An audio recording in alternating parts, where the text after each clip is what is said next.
Beef steak sa restaurant lang? Gawin natin sa bahay yan.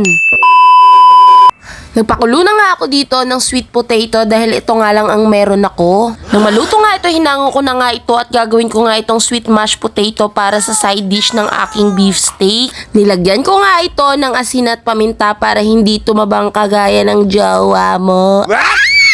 Nilagyan ko nga rin ito ng gatas dahil ganyan naman talaga, lalagyan naman talaga siya ng gatas. Ganyan talaga recipe niyan.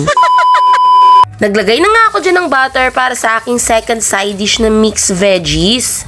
Gisa-gisa nga lang yan at lalagyan ng salt and pepper at yun na.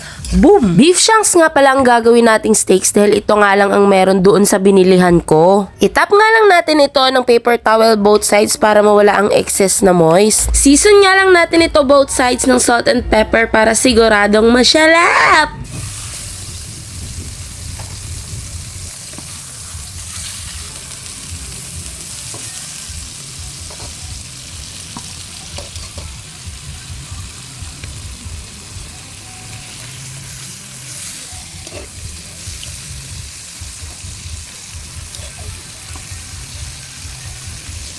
Sinalang ko na nga itong beef natin sa ating kawali na may mantika at may butter. Sinamahan ko nga ito ng bawang para may dagdag eksena. Magpi-plating na nga ako dito at nilagay ko na nga itong sweet mashed potato. Aartihan nga lang ito natin ng konti para medyo syala siya tignan. Ilagay na nga natin itong beef, bawang, butter at mixed veggies. And tcharan! Lafangan na!